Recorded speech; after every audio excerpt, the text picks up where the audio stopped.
جبهتي ثوب خلا لا تعتبي، إن كان جيبي قد خلا لا تعتبي، إن جاز تسمية الخلاذق بيتنا لا تعتبي، إن تطلبي يوما كساء للصغار فلم أجد، أو تطلبي مني العشاء فلا أجد، إن مر عيد دون ما حلوى ودون ما زيت وقمح دون ما لهو الصغار على أراجيح الملك لا تعتبي، فأنا كغيري في دروب المهزلة، راياتنا الحمراء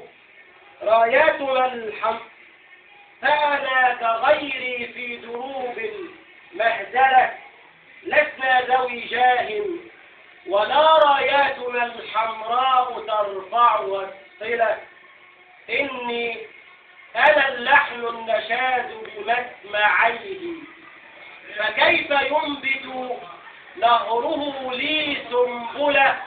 لا تعتبي،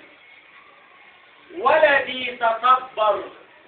إن بعد العسر يسرا أو معه كذا تجاب المسألة، والمسألة ليست كما ترين حتما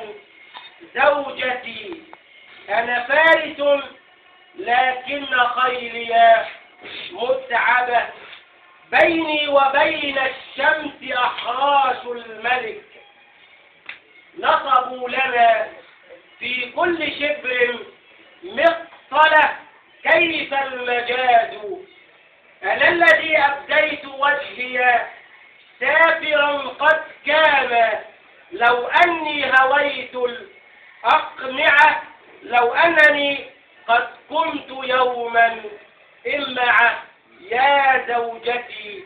هاتي لنا شمعا لكيما نشعله، الشمس فينا لم تمت فالخير فيما أجله، يا زوجتي ضم الصغار، يا زوجتي ضم الصغار على طبيخ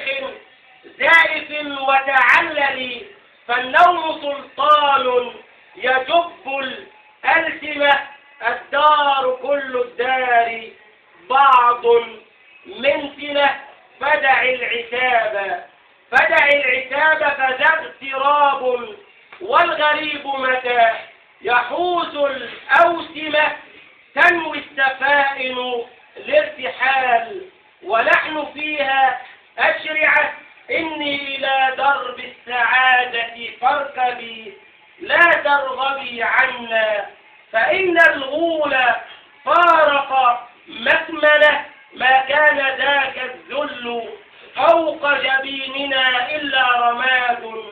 تحته البركان صار فلا فوات ولا همة، يا آل ياسر طالما تتحملون